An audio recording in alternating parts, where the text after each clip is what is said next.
জাতীয় নাগরিক পার্টির মুখ্য সমন্বয়কারী নাসির উদ্দিন পাটোয়ারির পর এবার মুখ্য সংগঠক সার্জিস আলম ফেসবুক স্ট্যাটাস দিয়ে নিজের অবস্থান ব্যক্ত করলেন।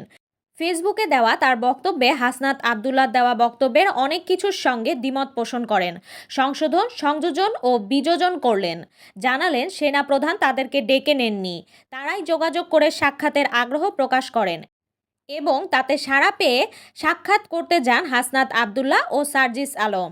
সার্জিস তার স্ট্যাটাসে বলেন, সেনাপ্রধান রেগে যাওয়ার সুরে কথা বলেছেন বলে আমার মনে হয়নি। তিনি বলেন, সেনাপ্রধানের সঙ্গে হওয়া কথাগুলো ফেসবুক স্ট্যাটাসের মাধ্যমে এসেছে, এই প্রক্রিয়াটি আমার সমীচীন মনে হয়নি।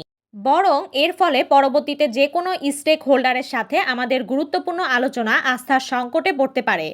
অপরদিকে সিলেটের সাংবাদিকদের প্রশ্নের জবাবে হাসনাত আবদুল্লাহর স্ট্যাটাসকে শিষ্টাচার বর্জিত বলেছেন নাসির উদ্দিন পাটোয়ারি।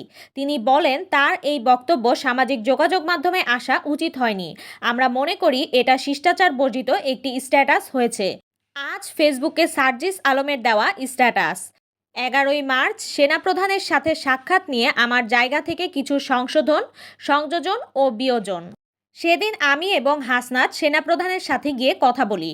আমাদের সাথে আমাদের দলের গুরুত্বপূর্ণ আরেকজন সদস্যেরও যাওয়ার কথা ছিল, কিন্তু যাওয়ার পূর্ব মুহূর্তে ব্যক্তিগত সমস্যার কারণে তিনি যেতে পারেননি। প্রথমেই স্পষ্ট করে জানিয়ে রাখি, সেদিন সেনানিবাস আমাদের ডেকে নেওয়া হয়নি, বরং সেনাপ্রধানের মিলিটারি অ্যাডভাইজারের সাথে যখন প্রয়োজন হতো তখন মেসেজের মাধ্যমে আমাদের কিছু জিজ্ঞাসা এবং উত্তর আদান প্রদান হতো। সেদিন সেনাপ্রধান পিলখানা হত্যাকাণ্ড দিবসে আরেকটা কড়া ভাষার বক্তব্য দিলেন এবং বললেন, ইনাফ ইজ এনাফ। তখন আমি সেনাপ্রধানের মিলিটারি অ্যাডভাইজারকে জিজ্ঞাসা করি, আপনাদের দৃষ্টিতে অনাকাঙ্ক্ষিত কিছু দেখেছেন কিনা? সেনাপ্রধানের বক্তব্য তুলনামূলক স্ট্রেট ফরওয়ার্ড এবং হার্শ মনে হচ্ছে। তিনি আমাকে বললেন, তোমরা কি এ বিষয়ে সরাসরি কথা বলতে চাও? আমি বললাম, বলা যেতে পারে। এরপরে সেদিন সেনাপ্রধানের সাথে আমাদের সাক্ষাৎ হয়। সেনাভবনে সেই রুমে আমরা তিনজনই ছিলাম, সেনাপ্রধান, হাসনাত এবং আমি।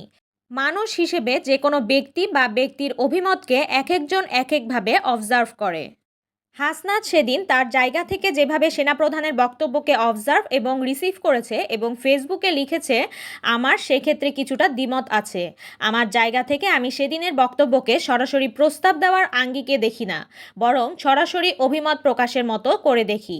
অভিমত প্রকাশ এবং প্রস্তাব দেওয়া দুটি বিষয়ের মধ্যে পার্থক্য রয়েছে। যদিও পূর্বের তুলনায় সেদিন সেনাপ্রধান অনেকটা স্ট্রেট ফরওয়ার্ড ভাষায় কথা বলেছিলেন, পাশাপাশি রিফাইন্ড আওয়ামী লীগের জন্য চাপ দেওয়ার যে বিষয়টি এসেছে সেখানে চাপ দেওয়া হয়েছে এমনটি আমার মনে হয়নি। বরং রিফাইন্ড আওয়ামী লীগ না আসলে দীর্ঘমেয়াদে দেশের পরিস্থিতি এবং রাজনৈতিক দলগুলোর মধ্যে যে সমস্যার সৃষ্টি হবে সেটা অতি আত্মবিশ্বাসের সাথে বলেছিলেন। হাসনাতের বক্তব্যে যে টপিকগুলো এসেছিল, যেমন রিফাইন্ড আওয়ামী লীগ, সাবের হোসেন, শিরিন শারমিন চৌধুরী, সোহেল তাজ, এসব নিয়ে কথা হয়েছিল। আওয়ামী লীগ ফিরে আসবে কিনা, এই ইলেকশনে আওয়ামী লীগ থাকবে কিনা, না থাকলে কি হবে, আওয়ামী লীগ এই ইলেকশন না করলে কবে ফিরে আসতে পারে কিংবা আদৌ আসবে কিনা, এইসব বিষয় নিয়ে কথা হয়েছিল। এসব সমীকরণ দেশের ওপরে কী প্রভাব পড়তে পারে, স্থিতিশীলতা কিংবা অস্থিতিশীলতা কোন পর্যায়ে যেতে পারে, সেই সব নিয়ে কথা হয়েছিল। কিন্তু যেই টোনে হাসনাতের ফেসবুকে লেখা উপস্থাপন করা হয়েছে, আমি মনে করি কনভারসেশন ততটা অ্যাক্টিভ ছিল না। তবে অন্য কোনো একদিনের চেয়ে অবশ্যই স্ট্রেট ফরওয়ার্ড এবং সো কনফিডেন্ট ছিল। দেশের স্থিতিশীলতার জন্য রিফাইন্ড আওয়ামী লীগের ইলেকশনে অংশগ্রহণ করা যে প্রয়োজনীয় সেই বিষয়ে সরাসরি অভিমত ছিল। হাসনাত তার বক্তব্যে আরেকটি বিষয় উল্লেখ করেছে। আলোচনার এক পর্যায়ে বলি, যেই দল এখনও ক্ষমা চায় নাই, অপরাধ স্বীকার করে নাই, সেই দলকে আপনারা কিভাবে ক্ষমা করে দিবেন? অপরপক্ষ থেকে রেগে গিয়ে উত্তর আসে, you people know nothing, you lack wisdom and experience, we are in this service for at least 40 years. তোমাদের বয়সের থেকে বেশি। এই কনভারসেশনটা হয়েছে, এটা সত্য। কিন্তু আমাদের রুমে বসে হওয়া কনভারসেশনে হঠাৎ এককভাবে শেষ করে যখন সেনাপ্রধান উঠে দাঁড়ালেন এবং রুম থেকে কথা বলতে বের হলেন, এসে যখন আমরা গাড়িতে করে ফিরব তার পূর্বে বিদায় নেওয়ার সময় দাঁড়িয়ে দাঁড়িয়ে এই কনভারসেশন হয়েছে। সেনাপ্রধান রেগে যাওয়ার সুরে এই কথা বলেছেন বলে আমার মনে হয়নি, বরং বয়সের তুলনামূলক বেশ সিনিয়র জুনিয়রকে যেভাবে অভিজ্ঞতার ভারের কথা ব্যক্ত করেন সেই টোন এবং এক্সপ্রেশনে বলেছেন। হাসনাত না ওয়াকার এই ন্যারেটিভ এবং স্লোগানকে আমি প্রত্যাশা করি না। হাসনাতের জায়গা ভিন্ন এবং সেনাপ্রধান জনাব ওয়াকারুজ্জামানের জায়গাও ভিন্ন।